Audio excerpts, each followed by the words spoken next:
Welcome back to my channel. If you are visiting this channel for the first time, you're also highly welcome. In this lecture, I'll be unfolding the basics that you need to know on the nasal cavity as students of anatomy.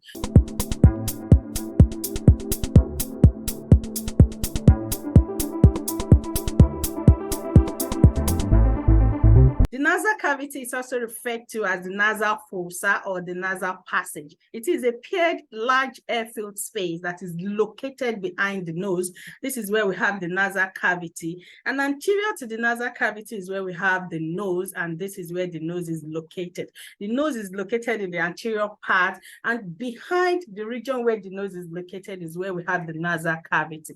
The nasal cavity is a space that is located within the median region of the visceral cranium, and of course seen behind the nose. The nasal cavity is also further subdivided into two subcavities, and this subdivision occurs as a result of the nasal septum. So you have the nasal septum dividing the nasal cavity along the median plane into the right side and also the left side. If you look at how the nose is configured, the nose in the anterior part is also seen to be divided into two by the nasal septum, and you have the nose race within the nose, and this is where the nose race are located, which is also partitioned or divided along its median plane by the nasal septum. So this nasal septum then drives behind or posteriorly, where it also divides the space that is located behind the nose also into two sub-regions. So you have the nasal septum extended also to the region where we have the nasal cavity, and also further subdividing it along the median plane into the right side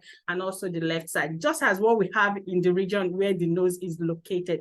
So we have the nose race, and behind we have the nasal cavity, and these two regions are divided along its median plane by the nasal septum. So that is the way it is configured. So if you look at this image here, this is how the nasal septum is positioned. You have the nasal septum extending from the region where we have the nose down to the region where we have the nasal cavity, and it is seen to be located along the median plane of these two regions, that is the nose and also the nasal cavity, and also dividing them into the right compartment and also the left compartment. And if you look at the nasal cavity at the inferior part, it is limited by the hard palate. And this is what is highlighted here in red. So you have the nasal cavity on top, while below we have the oral cavity. These two cavities are not continuous. They are seen to be demarcated by the hard palate. And this hard palate is what forms the inferior limit of the nasal cavity and also the roof of the oral cavity. So this is how the configuration of the nasal cavity is within the median region of the visceral cranium. So going further on the functions of the nasal cavity is seen to present a number of functions. So this is where the nasal cavity is located here, where it is arrowed in red. You can see the space created in the median region of the visceral cranium. And this region is seen to present a number of functions, which include to enhance respiratory process. How does the nasal cavity contribute to the enhancement of respiratory process? It does this because it helps to condition the hair. And this is done in order to reduce the temperature of the hair as it drives down the respiratory tract. Because if the hair is too hot, it's going to damage the epithelium lining the respiratory tract and also the lungs itself. So the air needs to be cooled so as to suit the temperature that is conducive for the respiratory system. So it helps to cool the hair as it goes down the respiratory tract. It's also involved in the filtering of hair. So it helps to filter the hair, and it also helps to do this because of the type of epithelium that is seen to line the nasal cavity. If you look at this image down here, you see that the epithelium that is seen to line the nasal cavity are ciliated to the stratified type of epithelium, and this epithelium is seen to have cilia on their free surfaces. These cilia are not just there for fun or fancy, but they are there to help trap unwanted substances out of the nasal cavity, so that the hair that will be taking down the respiratory tract will be free of microorganisms and also particles. So that is the essence of this ciliated type of epithelium that is seen to line the wall of the nasal cavity. And if you also drive deep into the epithelium lining, you see that they are embedded with goblet cells. These goblet cells are what we see here highlighted in white. These goblet cells are mucus secreting cells. So they help to secrete mucus. And what this mucus does is to help stick to dust. So it helps to hold or prevent dust from going down the respiratory tract. They also help to stick on foreign particles or unwanted substances that are seen within the nasal cavity, so as to prevent them from driving down the respiratory tract. So you can see that the type of epithelium that is seen to line the nasal cavity also help to contribute to the activities that are involved in enhancing respiratory processes. Also, it helps to house or accommodate the olfactory nerves and also the olfactory receptors. The olfactory nerves and receptors are sensory gadgets. They are used for the sensation of smell, and the nasal cavity is seen to create the accommodation site for these structures. So going further on the nasal cavity, this is where the nasal cavity is located. It is a space that is located behind the nose, and this space is seen to be bounded by different regions. So we have the roof of the nasal cavity, and this is where the roof of the nasal cavity is located. This is like the superior boundary of the nasal cavity. Then we have the floor, and this is where the floor is located here, harrowed in red, which is the inferior limit of the nasal cavity. We also have the medial wall. The medial wall is the region around the median plane, and this is what actually divides the nasal cavity along the median plane into the right side and also the left side. We talked about the nasal septum at the beginning of this lecture, that is seen to divide the nose at the front and also extend behind, also dividing the nasal cavity into the right side and also the left side. So that is the medial wall of the nasal cavity. This is where the medial wall of the nasal cavity is located. You can see it separating the nasal cavity into the right side and also the left side. And of course, this demarcation here also extends to the front, where it's also saying to divide the nose into the right side and also the left side. And that is the region where we have the nose ridge. Then laterally, we have the lateral wall, just as the name implies. We have two lateral walls. We have one on the right, and this is the lateral one on the right here, harrowed in blue. We also have another lateral wall here on the left that's also harrowed in blue. So we have two lateral walls also bounding the nasal cavity on both lateral sides. So these are the different regions that are seen to form borders around the nasal cavity. And we are going to be driving into each of these sub-regions of the nasal cavity to see the structural configuration of this region and also the different types of bones that are responsible for the formation of these borders. So let's look at the roof of the nasal cavity. The roof of the nasal cavity is the superior border of the nasal cavity. And using this image by the side here, this is where we have the alignment here of the roof of the nasal cavity. So it is seen at the superior border, and this region is formed by a number of bones. So we have different bones forming the alignment of the roof of the nasal cavity as specific regions. So the first bone is the nasal bone. Using this image by this upper region, this is where we have the nasal bone, and this is what is highlighted or harrowed here in purple.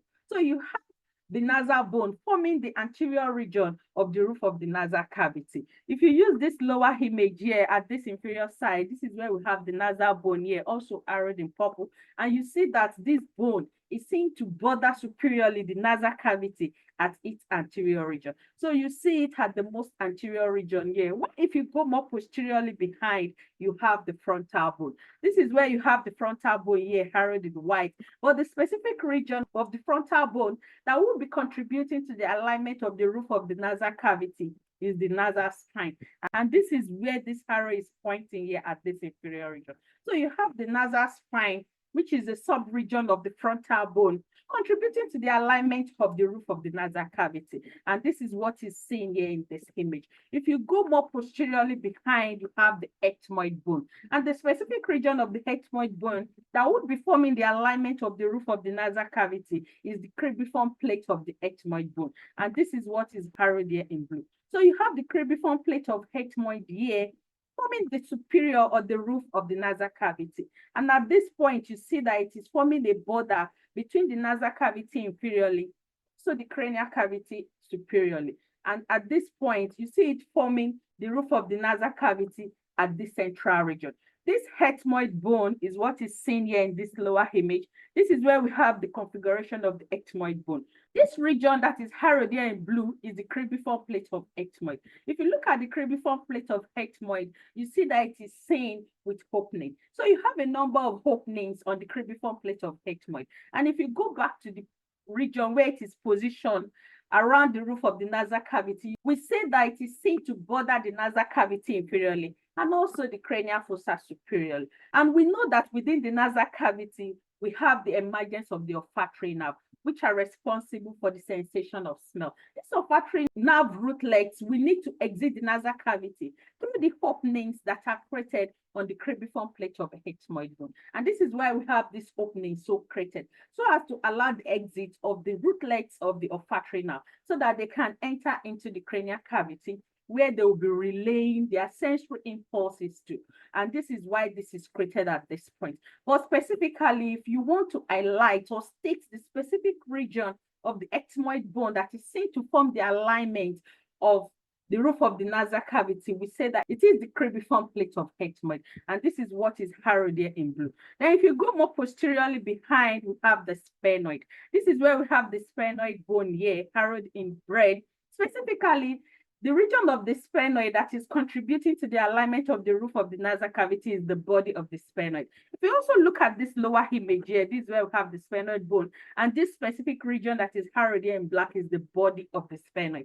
And it is this body that also forms this alignment of the roof of the nasal cavity. So this is how we have different bones coming together to create the arc-like alignment of the roof of the nasal cavity. And if you look at the way it is patterned in this image by the side, you see that it is seen like an arc. And you have a number of bones at specific regions contributing to the formation of this alignment. So it is important for us to note the orientation of the roof of the nasal cavity. The roof of the nasal cavity is not plain patterned. It is seen to form an arc around the superior border of the nasal cavity. And also to add that we have a number of bones contributing to this alignment. And this we have so stated in this slide. If you want to go back in stating the specific regions where we have the alignment of the different bones, the nasal bone and the frontal bone is seen to contribute to the anterior 1/3 of the roof of the nasal cavity. So if you try to divide the roof of the nasal cavity into three, the anterior 1/3 is formed by the nasal bone and also the frontal bone. And we know that the specific region of the frontal bone is the nasal spine. So these two bones are seen to contribute to the anterior 1/3 of the roof of the nasal cavity, where the middle third is formed by the ethmoid and the posterior third is formed by the sphenoid. So going further on the floor, we already explained that the floor of the nasal cavity is the inferior boundary on the inferior limit of the nasal cavity.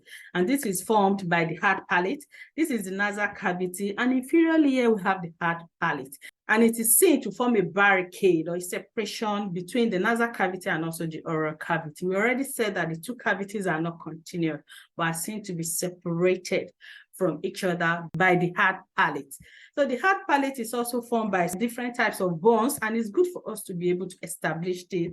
The first bone that is seen to form this barricade is the palatine process of the maxilla.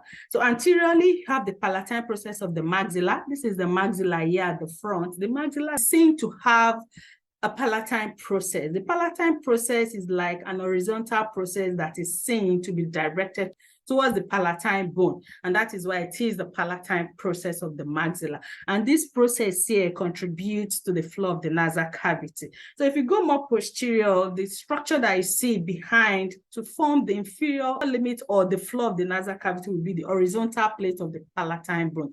This is the palatine bone here, and this bone is seen to present horizontal plate, and this is the horizontal plate here, harrowed.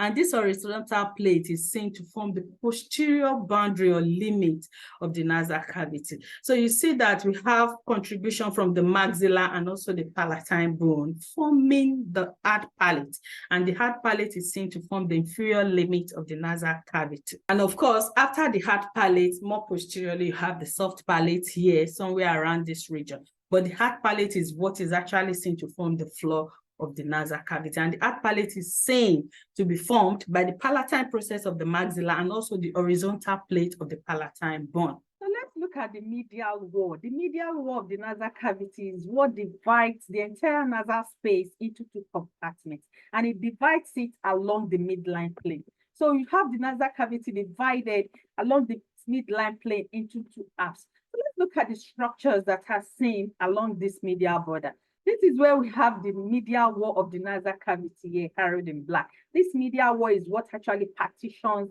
the nasal cavity and also divides it into two parts. So let's look at the structure that forms the nasal cavity anteriorly and also posteriorly. Anteriorly, it is formed by cartilage, and specifically it is formed by hyaline type of cartilage. If you do a gross examination in the anterior part of the medial wall of the nasal cavity, you can feel the cartilaginous deposits around that region. And specifically, it is made up of hyaline type of cartilage. If you use this image by the side here, this is the configuration or the alignment of the medial wall of the nasal cavity.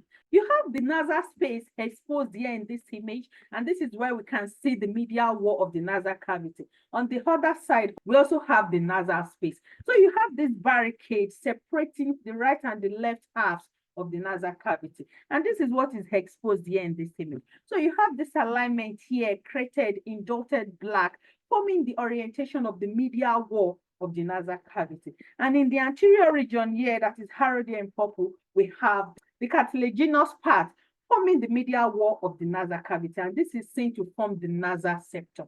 And specifically, we say that it is made up of hyaline type of cartilage. So this is seen in the anterior region, and this is what is carved out here at this front. If you go more posteriorly, we have the bony part. And this bony part is formed at its superior to third by the perpendicular plate of ethmoid bone. And this is what is harrowed here in blue. The perpendicular plate of ethmoid, we say that it is an extension from the cribriform plate of ethmoid. And this extension is what forms the superior to third of the bony region of the medial wall of the nasal septum, while the inferior 1/3 is formed by the fossa. And this is what is also harrowed here in red. So you see that in the anterior part, it is formed by cartilage. Posteriorly, it is formed by bone. Also, at the superior to third, at the posterior region, it is formed by perpendicular plate of ethmoid, while the inferior 1/3 at the posterior region, it is formed by the fossa. So this is how you have different structure forming the medial wall. If you try to use this lower image here, this is where we have the perpendicular plate of the ethmoid bone. And this is the extension that runs from the cribriform plate that runs horizontally. This is where we have the cribriform plate here on top, and you have an inferior extension here that is the perpendicular plate of ethmoid. At the superior extension, we have the crystal galley. The crystal galley will extend into the cranial fossa, and this is why it is helping to create an attachment site for the pars cerebri. So if you go more inferiorly from the cribriform plate, we have the perpendicular plate of ethmoid. And this is what forms the superior to third of the bony part, which of course will be located in the posterior region of the medial wall. Where you have the fossa coming from the inferior part, meeting it at this inferior end. And this is where it is seen to then create the complete partitioning at the posterior region. So you have two bones at the posterior region, where you have a cartilaginous structure in the anterior region. So let's try and highlight in details how the perpendicular plate of ethmoid and the fossa form the bony compartment of the nasal septum. We know that the nasal septum is formed anteriorly by a cartilaginous structure, and posteriorly it is formed by bone. So the nasal septum is formed by cartilage in the anterior region, and specifically it is formed by hyaline type of cartilage, while posteriorly it is formed by bone. So the nasal septum is formed by both cartilaginous structure and also bony structure. The cartilaginous structure is located in the anterior part, and this we can do with cross-examination of the nasal septum. If you touch the nasal septum in the anterior region, you see that it is formed by cartilage. While if you go more posteriorly, you can feel that that region is formed by bone. So for the posterior region of the nasal septum, it is formed at its superior to third by the perpendicular plate of ethmoid bone. If you try to use this image by the side here, this is why we have the perpendicular plate of ethmoid that is harrowed here in black. We say that this perpendicular plate of ethmoid is an inferior extension from the cribriform plate of ethmoid. Remember, we described the cribriform plate of ethmoid in our previous slide. We tried to highlight the alignment of the roof of the nasal cavity. We said that from this cribriform plate, we have an inferior extension downwards, and this is the perpendicular plate of ethmoid. This is what drives down to then divide the nasal cavity into two compartments. And this is where you have this bone forming the superior two-thirds of the nasal septum. So this is where we have the cribriform plate of ethmoid at the superior region. If we try to use this image by the side here, this is where we have the configuration of the ethmoid bone. At this upper end is where we have the cribriform plate of ethmoid. The cribriform plate of ethmoid is a transverse section of bone or plate that is seen to run horizontally. And as it runs through this course, you have an extension above it, which is referred to as the crystal galley, while inferiorly you have the perpendicular plate of ethmoid. And this is what is harrowed here in black. This perpendicular plate of ethmoid is what drives down to then separate the nasal cavity into two halves. And running through this course, you have the perpendicular plate of ethmoid forming the superior two-thirds of the nasal septum. Because if you look at how the ethmoid bone is positioned between the two orbits and above the nasal cavity, if you try to use this image by the inferior region, this is where we have the ethmoid bone here, also arrowed in black. You see that it is positioned in between the two orbits. So you have the cribriform plate of ethmoid forming the roof of the nasal cavity. And of course, an extension from it inferiorly is the perpendicular plate of ethmoid, which of course will be forming the superior two-thirds of the nasal septum. So what then forms the inferior one-third of the nasal septum? Because this partitioning that is called the nasal septum needs to be complete, so as to create a complete demarcation of the nasal cavity. So the inferior one-third is formed by the vomer.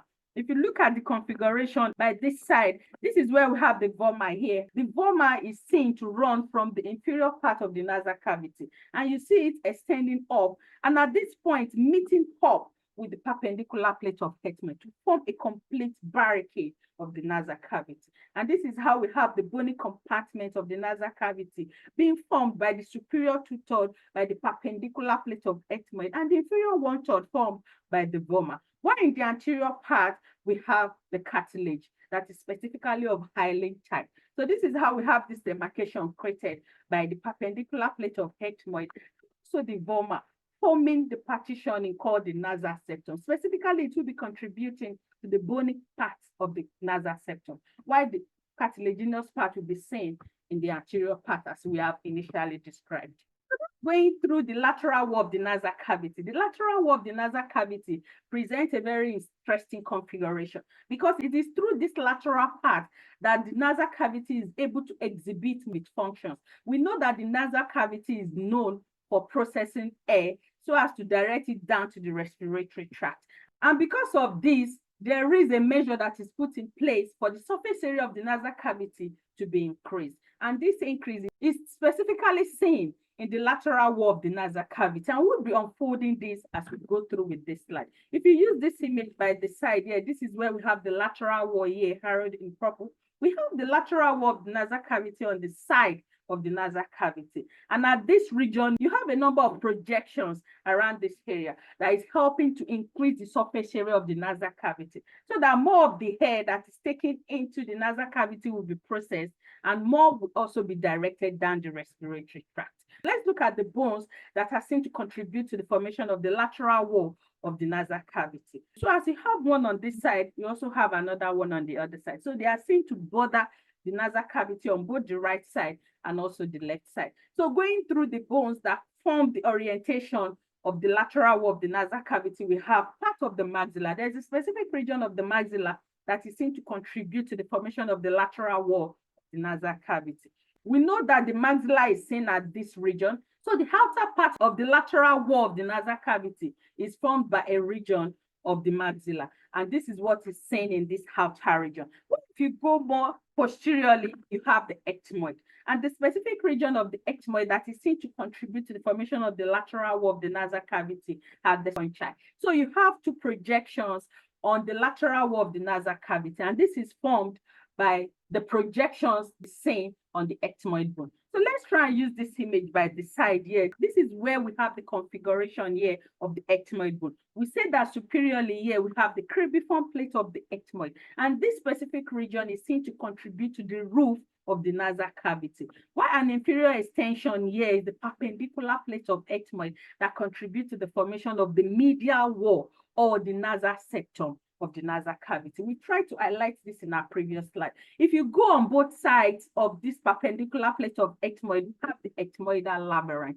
This ethmoidal labyrinth is also seen with a medial and also a lateral plate. So you have the medial plate here on this medial side, and you have the lateral plate on this other side. In between these two plates, we have the ethmoidal air sinuses, and this is what is highlighted here in blue. So you have the ethmoidal hair sinus sandwiched between the medial and the lateral plate of the ethmoidal labyrinth. And this is where we say that the ethmoid bone is a very light bone because it is seen with a number of spaces. And these spaces are secreted around this lateral region. So if you drive more into the medial plate of the ethmoid, you see that we have two projections. And these are referred to as the superior conchae here, that is harrowed here in white, and also the middle conchae that is also harrowed here in white. So you have these projections formed on the medial plate of the ethmoid bone. If you try to take this bone and fix it into the way it is positioned within the neurocranium, you see that the cribriform plate of ethmoid at this upper end will be forming the roof of the nasal cavity, while the inferior extension that we have, that we refer to as the perpendicular plate of ethmoid, will be forming part of the nasal septum.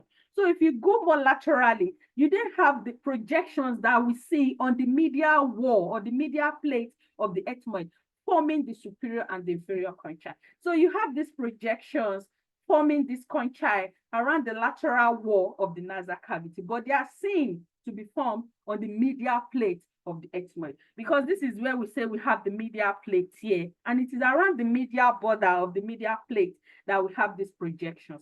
So if you try to place this into this bone on this other side, we see that the medial projections on the medial plate of the ethmoid will then be seen to form the lateral wall of the nasal cavity, so that the space that you have between the perpendicular plate of ethmoid and also these projections would then be the space of the nasal cavity. And if you also try to go to this other image, you have this perpendicular plate of ethmoid that is forming this nasal septum. If you go through the space between this perpendicular plate, which is the nasal septum, and also the medial projection here, you have the space within the nasal cavity.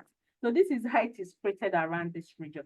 So using this lower image, this is where we have the superior conchae, and this is where we have the middle conchae. Because we have the superior and the middle conchae, we should expect that there is going to be an inferior conchae, and definitely there is an inferior conchae. Also, within the lateral wall of the nasal cavity, we have the inferior conchae.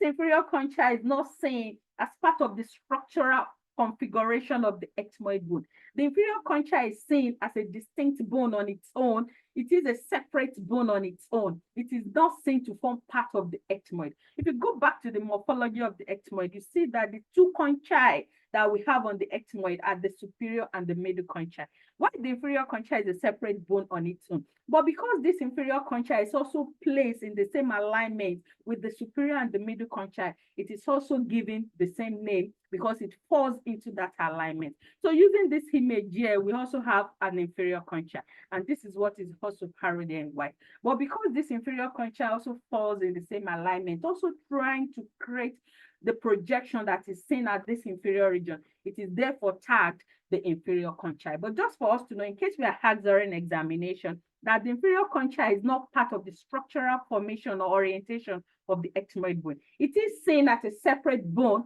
on its own. So this is how you have these elevations, created on the lateral wall of the nasal cavity. And because we have these elevations, we must definitely have depressions. So we have depressions in between the conchae. We have the superior meatus here, harrowed in green. The superior meatus is the space or an indentation that is created between the superior and the middle conchae. And this is what is harrowed here in green. And we also have the middle meatus, and this is what is harrowed here in blue. The middle meatus is a depression that is created between the middle and also the inferior conchae. Then finally, we have the inferior meatus that is harrowed here in yellow. The inferior meatus is located inferior to the inferior conchae. So this is how we have the conchae and also the meatus is created. These conchae are elevations, while the meatuses are depression. These two structures are formed on the lateral wall of the nasal cavity. And this is where they are helping to increase the surface area for the function that the nasal cavity, of course, exhibits. in terms of respiration. So they are able to process more air because it's helping to increase the surface area for the activities that they exhibit. Let's drive more on the lateral wall of the nasal cavity. Around the lateral wall of the nasal cavity, we already said that we have a number of elevations and depression. The lateral wall of the nasal cavity is seen to have a number of openings because we have a number of structures that are located around the nasal cavity, and they need to release their content into the nasal cavity. And that is why these openings are so created. So before, in our previous slide, we established that we have the superior concha, we have the middle concha, and we have the inferior concha. So these three conchae are seen as elevations that are created around the lateral wall of the nasal cavity. So this is the nasal cavity. In this image, the nasal septum is removed. So the lateral wall of the nasal cavity is exposed. So having exposed the region of the lateral wall of the nasal cavity, we've seen the different conchae that are seen within the lateral wall of the nasal cavity, which are the elevations. And we also have this elevation now creating a depression, because we say when we have elevation, we need to have a depression. So we have the superior meatus here. Below the superior concha, we have the middle meatus here that is located at the inferior part of the middle concha. Then we have the inferior meatus here created at the inferior part of the inferior concha. You can see how the meatuses and the conchae are created. And this is a very interesting aspect that we should know as students of anatomy. This is the elevations and depressions that are created around the lateral wall of the nasal cavity. The first structure that is seen within the lateral wall of the nasal cavity is the sphenoethmoidal recess. This is the sphenoethmoidal recess. This is like a space that is created between the superior concha and also the body of the sphenoid. This is the body of the sphenoid that we say contribute to the formation of the roof of the nasal cavity, and this is the superior concha. So there's a space created within this space that is called the sphenoethmoidal recess. This sphenoethmoidal recess is seen to receive the hope name for the sphenoidal sinus. This is where we have the sphenoidal sinus, which is a space that is seen within the sphenoid bone. And this is specifically seen at the region where we have the body of the sphenoid. So we see the sphenoidal sinus opening into the sphenoethmoidal recess that is created between the superior concha and also the body of the sphenoid. So this is one structure that is seen on the lateral wall of the nasal cavity. Then we also have in the superior meatus, we have the opening of the posterior ethmoidal sinus. And this is what is harrowed here in red. This is the superior meatus. In the superior meatus, we have the posterior ethmoidal sinus opening into this region. Also to add, before we drive further, that the ethmoidal sinuses are divided into three subregions. We have the anterior ethmoidal sinus, we have the middle ethmoidal sinus, and we have the posterior ethmoidal sinus. Just for us to know this, as we'll be discussing the different subregions as we go through with this lecture. In the middle meatus, we have a number of transformation. Within the middle meatus, we also have specific elevation and depression that are created. So we have the elevation created here that is referred to the ethmoid bulla. This is what is harrowed here in yellow. There's an elevation here. We already said after an elevation, there's going to be a depression. So after this elevation that is referred to as the ethmoid bulla, we have a depression that is called the hiatus semilunaris. And this is the hiatus semilunaris. We also have a number of structures that are open into this specific region. Okay, the hiatus semilunaris is seen to extend from this region down to the upper part. And if you look at the upper part of the hiatus semilunaris, we have the opening of the anterior ethmoidal sinus and also the frontal sinus. So this is the frontal sinus here, which is a space that is located within the frontal bone. So we have the frontal sinus opening into the upper part of the hiatus semilunaris, and we also have the anterior ethmoidal sinus also opening into this region. Then if you drive more inferiorly, you see the opening for the maxillary sinus. So you see that a number of sinuses are seen to open into the hiatus semilunaris. While on the ethmoid bulla, you have the opening of the middle ethmoidal sinus. So you see that the ethmoidal sinus is both the anterior ethmoidal sinus, the middle, and also the posterior ethmoidal sinus are opened into specific regions around the lateral wall of the nasal cavity. For the anterior ethmoidal sinus, it is seen to be opened into the upper part of the hiatus hiatus semilunaris, while the middle ethmoidal sinus is seen to be open on top of the ethmoid bulla, while the posterior ethmoidal sinus is seen at the superior meatus. Then you have the maxillary sinus being opened into the lower part of the hiatus semilunaris. So that is the way it is being positioned. So this is where you have the opening of the frontal sinus into the upper part of the hiatus semilunaris. And also in this region, you also have the anterior ethmoidal sinus opening into this region. Then we have the middle ethmoidal sinus opening onto the ethmoid bulla. Then we have the maxillary sinus also opening into the lower part of the hiatus semilunaris. So you see that different subregions receives opening from different paranasal sinuses. Then if you go more inferior, to the inferior meatus, this is where we have the inferior meatus. You have the nasolacrimal duct opening into this region. Remember, the nasolacrimal duct carries tears that is produced by the lacrimal gland that is located at the lateral part of the eye.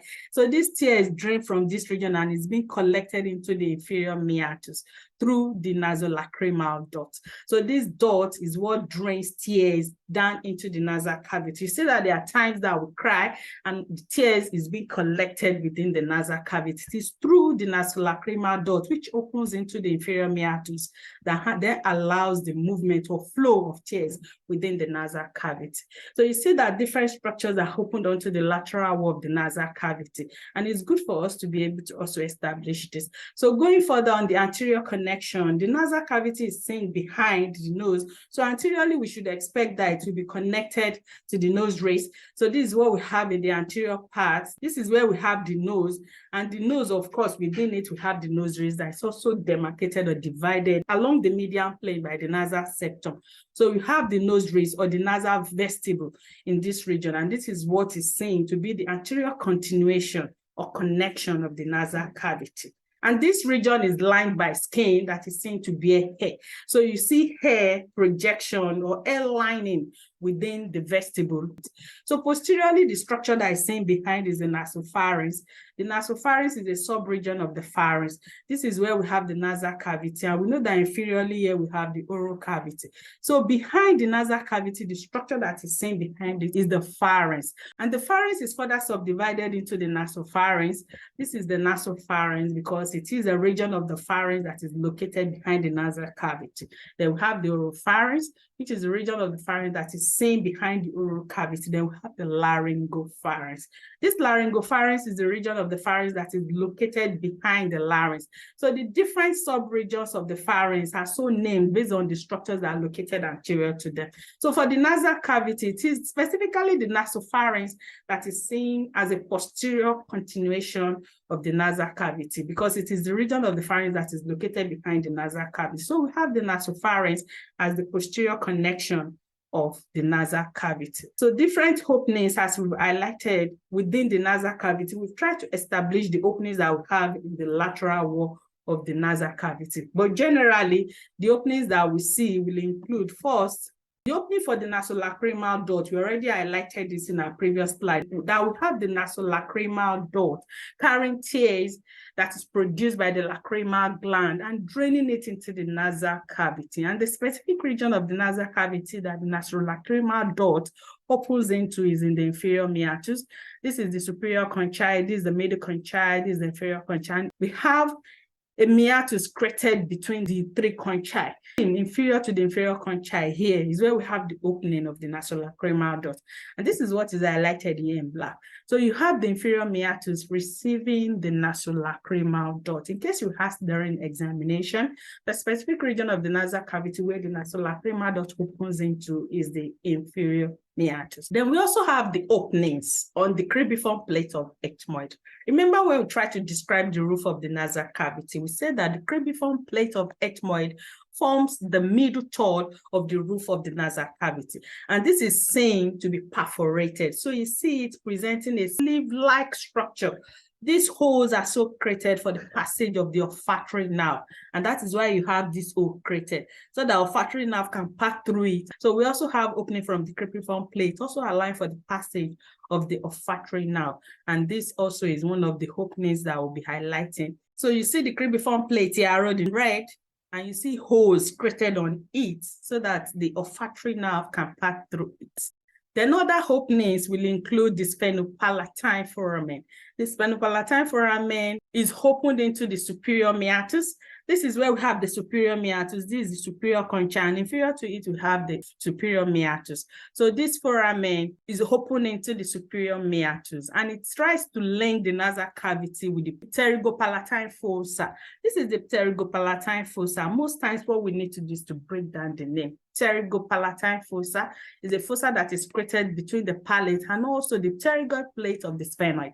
This is the sphenoid bone. This is the body of the sphenoid. And these are the foot processes. These foot processes are also referred to as the pterygoid plate. So you see a fossa created between the pterygoid plate of the sphenoid and also the palatine bone. This is the palatine bone here highlighted in black. So this fossa that is created now links through a foramen. It is this foramen that then connects this fossa with the superior meatus, which is a sub-region of the nasal cavity.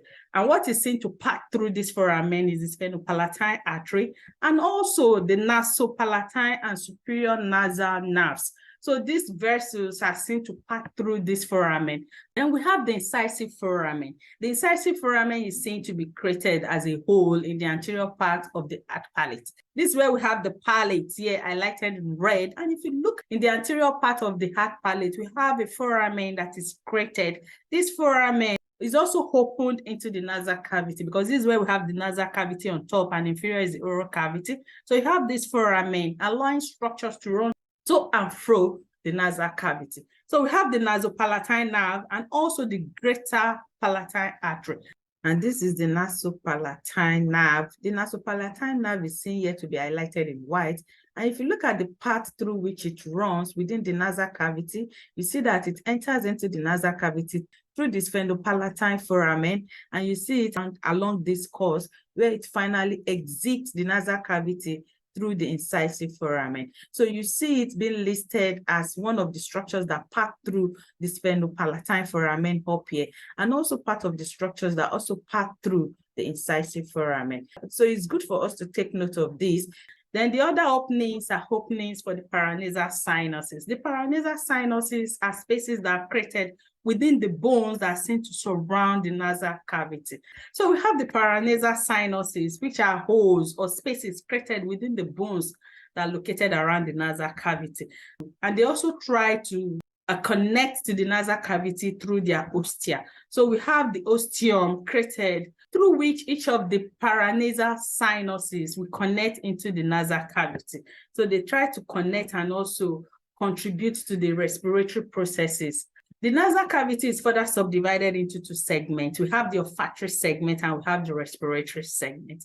The olfactory segment is located above and it is smaller. So taking the entire configuration of the nasal cavity, the olfactory segment is the region here marked in yellow. So above this space is where we have the olfactory segment, while the remaining bigger space down here is where we have the respiratory segment. You can see that the respiratory segment is bigger than the olfactory segment. This is where we have the hard palate that separates the nasal cavity from the oral cavity. So for the olfactory segment, it's seen at the apex of each nasal cavity. We already said that the nasal cavity is subdivided into two. We have the right side and the left side. So at the apex and around the region where we have the superior conchae and also the upper third of the nasal septum is where we have the olfactory segment. It is a smaller sub-region of the nasal cavity.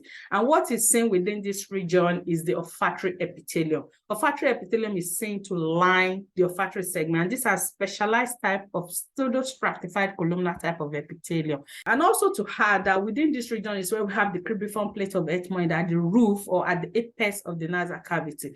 And we know that what the holes created on the cribriform plate of ethmoid allows for is the olfactory nerve. So it is located around this region. So at the upper part is where we have the cribriform plate so that the olfactory nerve can be able to be positioned around the olfactory segment. This is where we have the cribriform plate of ethmoid here, arrayed in white. You can see it is at the upper part.